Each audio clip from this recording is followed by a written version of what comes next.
लोग देखेंगे कि चतुर्भुज जो है वो चतुर्भुज कितने प्रकार के होते हैं और चतुर्भुज में कौन कौन किस तरह से चतुर्भुज होते हैं। ठीक है,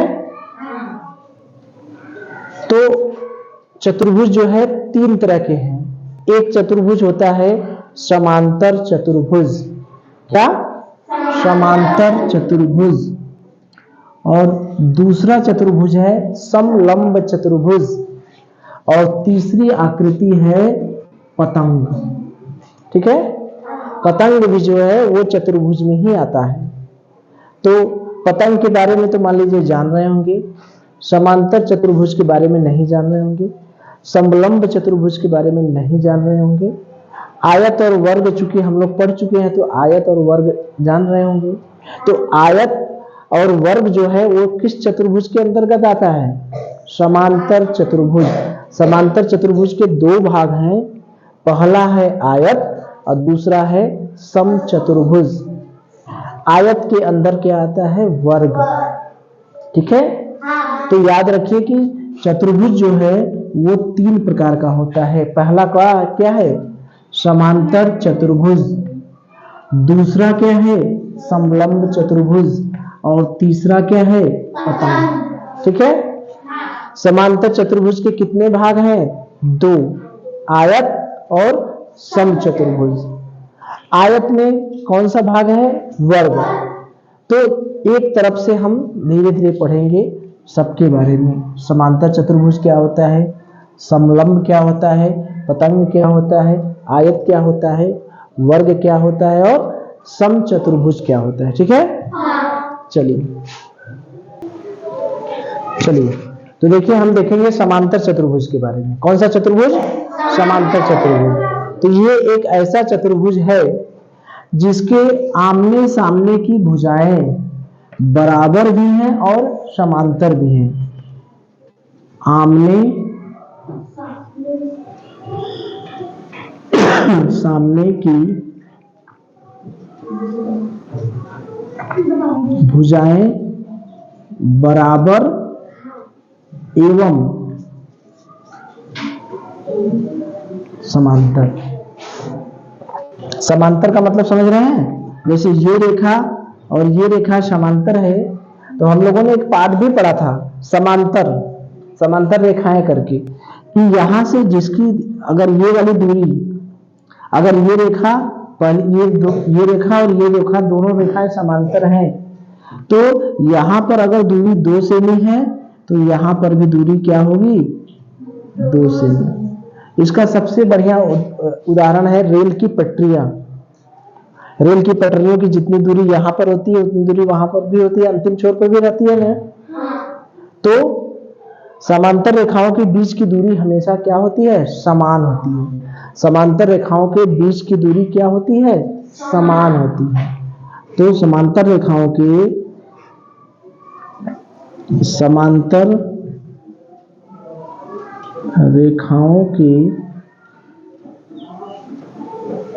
बीच की दूरी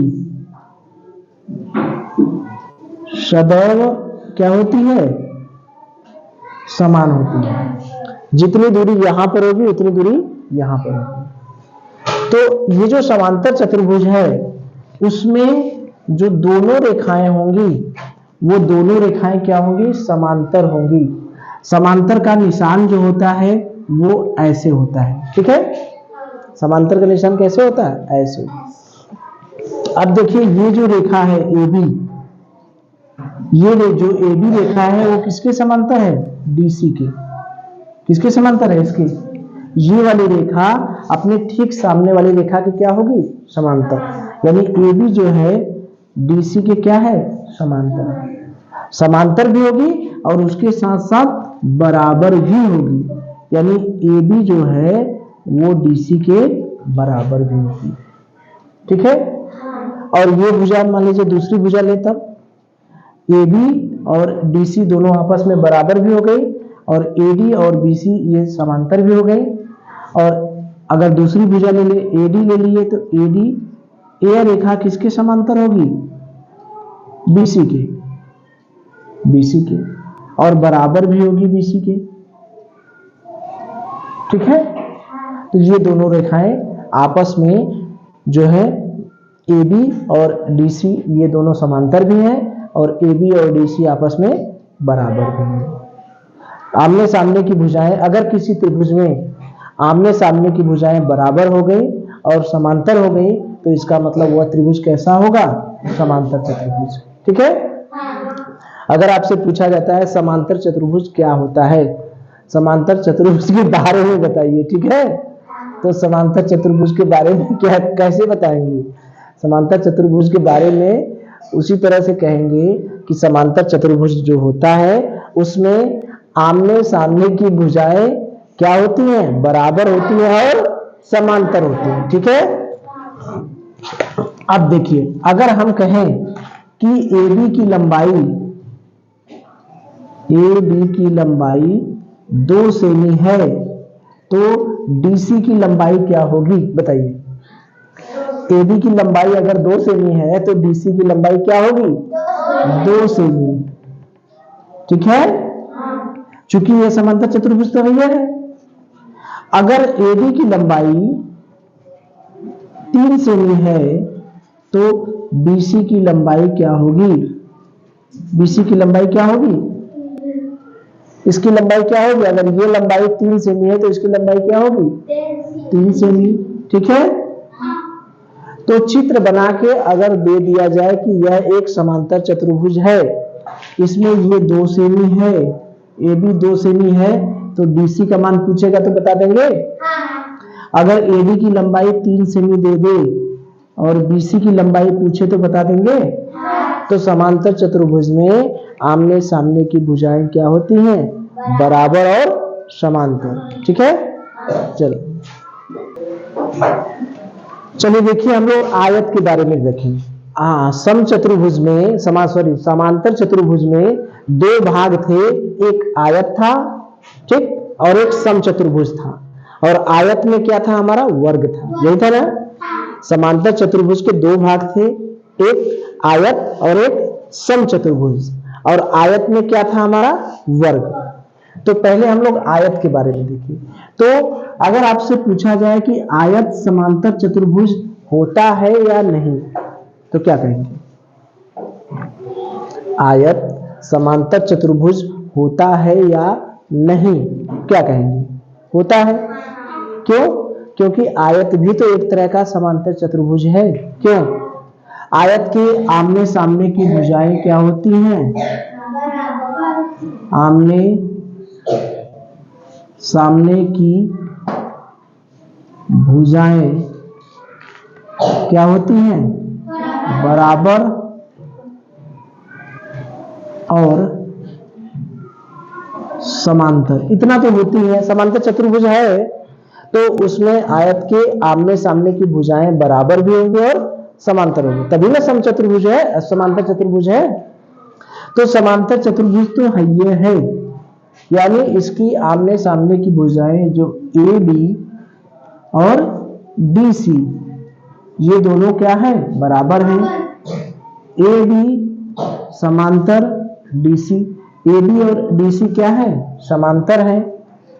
AB बराबर BC और AD समांतर BC। ये चारों चीज तो हमको पहले से ही पता चल गई। क्यों नहीं पता चली? समांतर चतुर्भुज है तो इसके सामने की भुजा ये बराबर होगी, इसके सामने की भुजा इसके समांतर होगी, इसके सामने की भुजा ये बराबर होगी, यानी AB के सामने की भुजा क्या है? DC, ये बराबर भी होगी और समांतर भी होगी। AD के सामने की भुजा BC बराबर भी होगी और समांतर। इतना तो हमें पता है।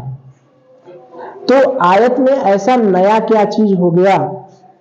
आयत में ऐसा नया चीज क्या हो गया कि वो समांतर चतुर्भुज का एक भाग बन गया। आयत में नया क्या है? चलिए देखिए कि जो ये अंतःकोण है, ये भी अंतःकोण है, ये भी अंतःकोण है। चतुर्भुज के 4 अंतःकोण तो जान ही रहे हैं। तो ये अंतःकोण ये होता है 90 अंश, ये भी अंतःकोण होता है 90 अंश, ये भी अंतःकोण होता है 90 अंश। ये भी अंतःकोण होता है 90 अंश। यानी ऐसा समांतर चतुर्भुज, ऐसा समांतर चतुर्भुज, ठीक है, जिसका प्रत्येक अंतःकोण क्या हो, 90 अंश हो। 90 अंश को क्या कहते हैं, समकोण, ये नहीं कहते हैं, समकोण हो, ठीक है। तो आयत क्या है, समांतर चतुर्भुज ही है और कोई नया नहीं है। लेकिन कैसा समांतर चतुर्भुज है, ऐसा समांतर चतुर्भुज जिसका प्रत्येक अंतःकोण कितना हो, 90 अंश। यानी आयत में नई चीज हमको क्या मिली, समांतर चतुर्भुज तो है ही। समांतर चतुर्भुज है का क्या मतलब हुआ, आमने सामने की भुजाएं बराबर और समांतर तो है ही। इसमें नया क्या है कि आयत का प्रत्येक कोण कितना है, 90 अंश। आयत एक ऐसा समांतर चतुर्भुज है जिसका प्रत्येक कोण क्या है, 90 अंश। तो आयत में एक बात समझ में आ गई कि आयत में प्रत्येक कोण जो है वो क्या है, 90 अंश, ठीक है। और प्रत्येक अंतःकोण क्या है, 90 अंश, ठीक है। तो आयत में आमने सामने की भुजा तो बराबर हो गई, बराबर और समांतर हो गई, उसके साथ साथ प्रत्येक अंतःकोण क्या हो गया, 90 अंश, ठीक है। चलिए चलिए देखिए, अब हम लोग पढ़ेंगे समचतुर्भुज के बारे में, ठीक है। समचतुर्भुज भी क्या है, समांतर चतुर्भुज ही पढ़ रहे हैं, तो ये भी समांतर चतुर्भुज है। इसका मतलब आमने सामने की भुजाएं क्या होंगी, आमने सामने की भुजाएं क्या होंगी, बराबर होंगी और क्या होंगी, समांतर होंगी। इतना तो होगा ही ना, आमने सामने की भुजाएं क्या होंगी, बराबर और समांतर होंगी। तो समचतुर्भुज में ऐसा नया क्या है, जैसे आयत में नया क्या था, आयत में नया था कि प्रत्येक जो अंतःकोण था वो कितना था, समकोण था आयत में ना। तो इस समचतुर्भुज में ऐसा क्या है, नया है, समचतुर्भुज में ऐसा नया ये है कि इसकी चारों भुजाएं क्या होंगी, बराबर होंगी। ऐसा समांतर चतुर्भुज, ऐसा समांतर चतुर्भुज जिसकी कितनी भुजाएं, चारों भुजाएं, चारों भुजाएं बराबर हो, चारों भुजाएं क्या हो, बराबर हो। ऐसा किसी में नहीं था। अभी आयत में आमने सामने की भुजाएं बराबर हो रही थी, आयत में क्या हो रहा था, ये भुजा इसके बराबर थी, ये भुजा इसके बराबर थी ना, यही था ना।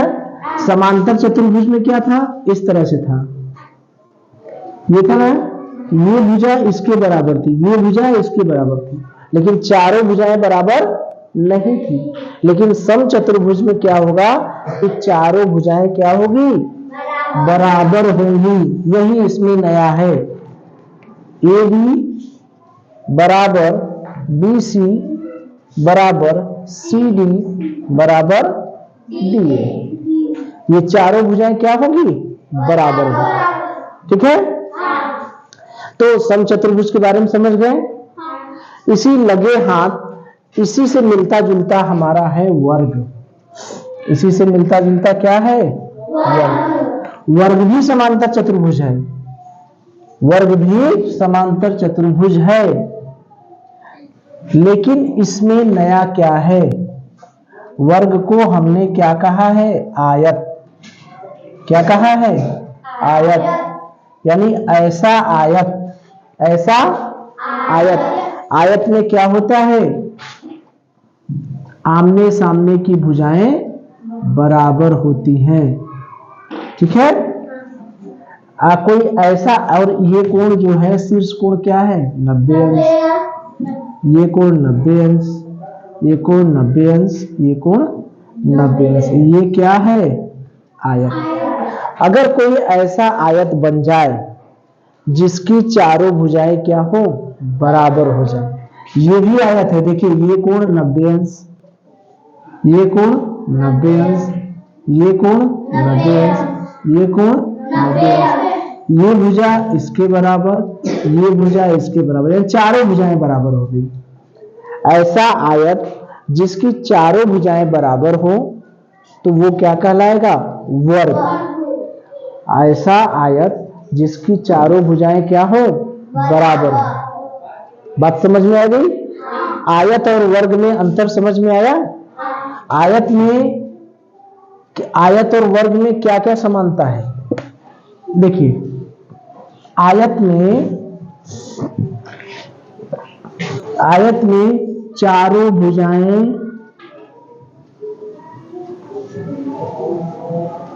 बराबर होती हैं।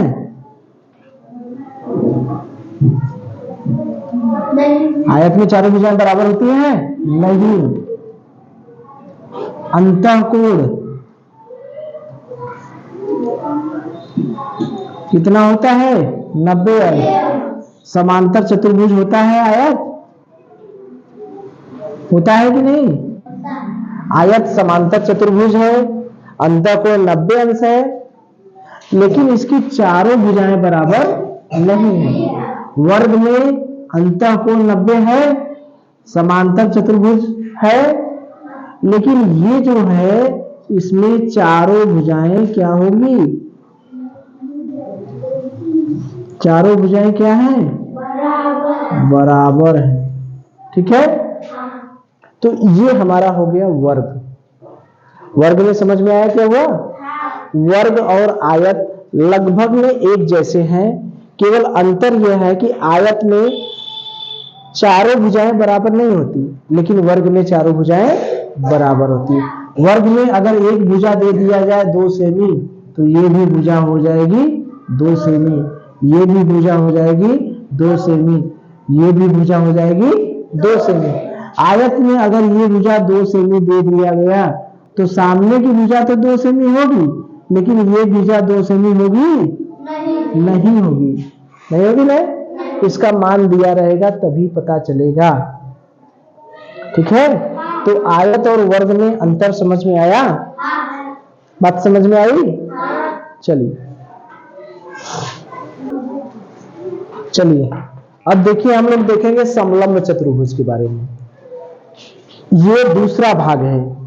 पहला भाग क्या था? समांतर चतुर्भुज, नहीं था ना?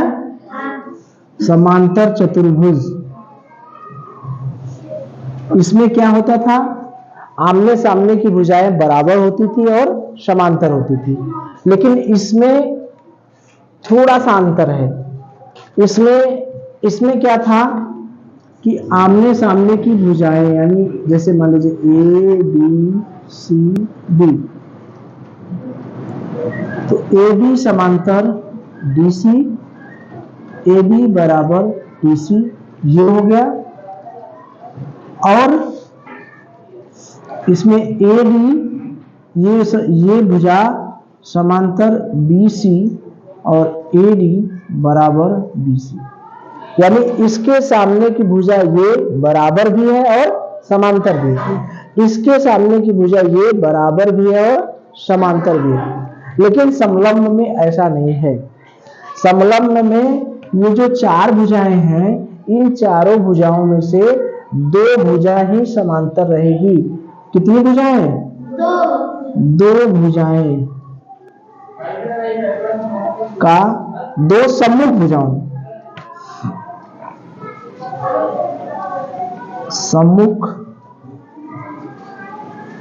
भुजाओं का युग्म, युग्म माने क्या होता है? जोड़ा। युग्म माने क्या होता है? 2। युग्म क्या होगा? समांतर होगा। ठीक है, अब इसमें बराबर कोई जरूरी नहीं है कि बराबर हो, बात समझ में आ रही है? बराबर नहीं होगा, बराबर अगर ये हो जाएगा तो ये क्या बन जाएगा, तब ये समलंब नहीं रहेगा। इसमें सामने की दो भुजाएं समांतर होंगी लेकिन कोई जरूरी नहीं है कि बराबर हो। जैसे ये भुजा और ये भुजा समांतर है लेकिन बराबर है।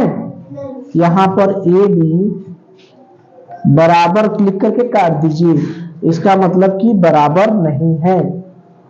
ए बी बराबर नहीं है किसके, डीसी के। ए बी जो है बराबर नहीं है किसके, डीसी के। तो ये दोनों बराबर नहीं है लेकिन समांतर है। समांतर का मतलब यहां से इस पे लंब डाल दीजिए तो ये दूरी अगर h हो गई, यहां से इस पे लंब डाल दीजिए तो ये दूरी भी क्या होगी, h। ठीक है, ये दोनों दूरी क्या होगी, समान होगी। क्योंकि समांतर रेखाओं के बीच की दूरी क्या होगी, समान होती है। तो ये जो h है ये समलंब की ऊंचाई कहलाती है। समलंब की ऊंचाई, समलंब की ऊंचाई क्या है, वास्तव में ये जो है दो समांतर रेखाओं के बीच की दूरी है।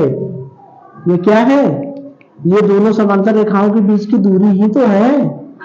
ठीक है, तो समलंब चतुर्भुज में याद रखिएगा कि समलंब चतुर्भुज समांतर चतुर्भुज से अलग है।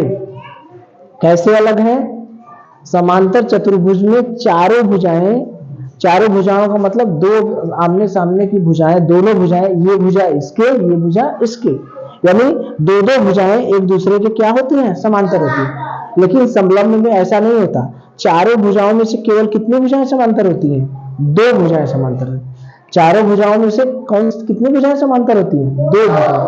और उन्हीं दोनों समांतर रेखाओं के बीच की दूरी जो रहेगी वही होती है समलंब चतुर्भुज की ऊंचाई। वही समलंब चतुर्भुज की क्या है, ऊंचाई। ठीक है, तो समांतर और समलंब में अंतर समझ में आया। समांतर में चारों भुजाएं एक दूसरे के सम्मुख भुजाओं के क्या होंगी, समांतर होंगी और बराबर होंगी। लेकिन इसमें न तो दो भुजाएं तो समांतर होंगी लेकिन वो दोनों समांतर भुजाएं बराबर नहीं होंगी। ठीक है, और ये तो समांतर हो रहती ही नहीं है, तो केवल दो भुजाएं समांतर होती हैं। ठीक है, चलिए देखिए, अब हम लोग देखेंगे पतंग के बारे में। पतंग तो सभी लोग देखे हैं, तो पतंग बताइए आप लोग, पतंग भी ऐसे ही बनता है ना,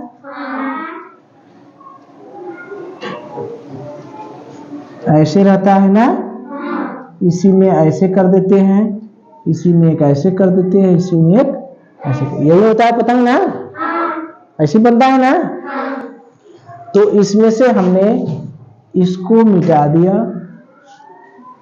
इसको मिटा दिया, पुछिल्ला हटा दिया ना, तो पतंग चतुर्भुज की तरह दिख रहा है, दिख रहा है कि नहीं।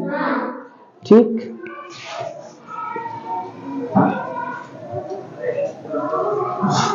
नाम दे दिए हमने इसका। तो इस पतंग में पहले पतंग ये बताइए कि चतुर्भुज है कि नहीं। पतंग चतुर्भुज ही है ना। चतुर्भुज का मतलब जिसमें चार भुजाएं होती हैं उसी को तो चतुर्भुज कहते हैं। तो पतंग में 1 2 3 4 भुजाएं तो हो गई।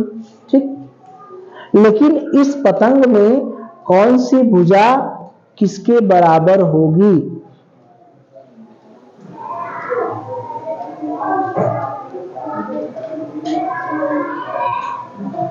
बताइए, कौन सी भुजा किसके बराबर होगी,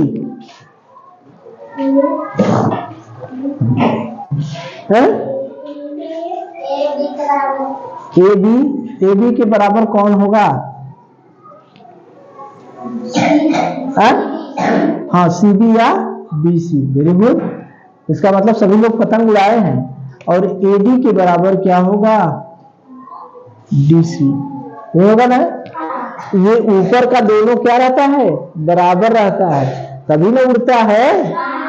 और नीचे का दोनों क्या रहता है, बराबर रहता है। तो इन्हीं दोनों को ही तो हम लोग क्या कहते हैं, आसन्न भुजाएं कहते हैं कि नहीं। इसकी आसन्न भुजा यही न है, इसकी आसन्न भुजा यही न है। तो पतंग में क्या बराबर रहता है चतुर्भुज का, आसन्न भुजाओं का युग्म बराबर रहता है।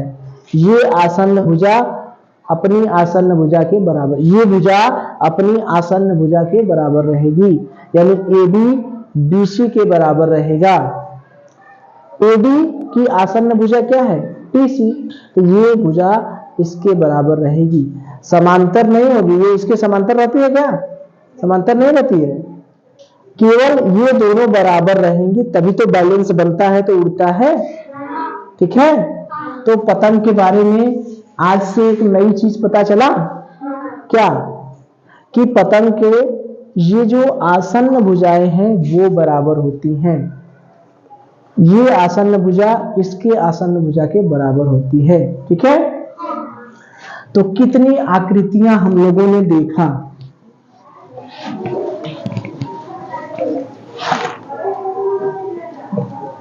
समांतर चतुर्भुज था। समांतर चतुर्भुज में क्या था, आमने सामने की भुजाएं क्या होती हैं, बराबर। ये भुजा इसके बराबर, ये भुजा इसके बराबर, बराबर भी होती हैं और समांतर भी होती है। यही ना होता है। इसी समांतर चतुर्भुज में आयत आता है। आयत में नई चीज क्या होती है, इसमें जो अंतः कोण है वो कितना होता है, 90 अंश। ये है, इसमें हो गया आयत। इसी आयत में आता है वर्ग।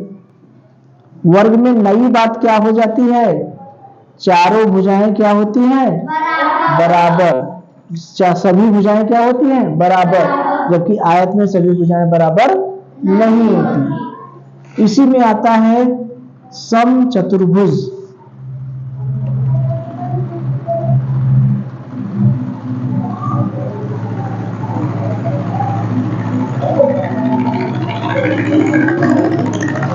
ठीक है, इस सम चतुर्भुज में क्या खासियत है, ये तो 90 है,